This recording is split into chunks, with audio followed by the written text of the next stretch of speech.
Ahakoa no te tairawhiti take ake ia, e hiake nei ōna tau I te tau ihu o te waka Māui āia e a whinana I ngā iwi o reira. Hioi no ngā tau tata nei ka hunuku atu ia ki te pāpaka nui a Māui ki ana mokopuna. Ko karaiti ana poki tōna ingoa I poroporo aki tiara I te marae o Waikawa I te rangi nei. No te tekau o ngā haoro te ata nei, ka whakahokia mai e te whānau pani o karaiti ana poki o Ngāti Kanohi, Ngāti Kōhuru, Ngāti Parau, te aitanga a Mahaki me Hauiti, tana tūpāpaku ki te marae o Waikawa. Ko te tangata nei he tino rangatira ki a mātou o Waikawa, nā me ki ngā rātau. I para I te huarahi kia whakatū me ki ngā mea Māori, ki roto I tō mātou hāpori I konei Waikawa, I te tau I o te waka a Māui.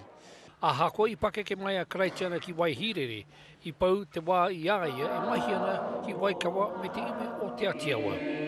He maha ngā pukenga mātauranga me te pukumahi heitanga a kākā wahanui I tū ki te poroporoaki kia karaiti ana poki I te rānei.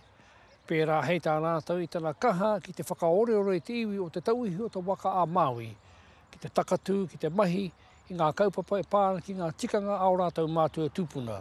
Ko te mutunga iho, nā ni whakahau te iwi o konei, kia whakatūhia tēnei marae a Waikawa. E whiti te kau o nā tau, ka kapua nei I te ringa o te mate.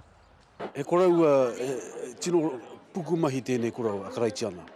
Nāna nei I whakakaha te iwi, hei whakatū ngā marae, hei whakakohi pūtea, mo te whakatū marae, tēnei marae o Waikawa.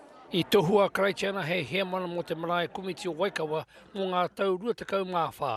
No muri ho ka hunuku aia me tana whānau ki Piripane. I reira ka pākia ia I te mate. Ka nui te tangi me te pauri anō hoki, kua hinga mai tēnei tōtara haimata o te wā nui a tāne I tēnei wā. Engari hari koana mātai o Waikawa kei te moiho mātou ka haere ia kiwhea, ka haere ia ki te taho tō tātou mātunui tarangi. Hei te tekau mātahi o ngā haora a pōpō, ka nehua a karaiti ana poki ki te rua kōiwi o ngā mātua tupuna, ki rungo o piripiri maunga, I kō tatātu I te marae nei. Joe Glenn, Te Karere.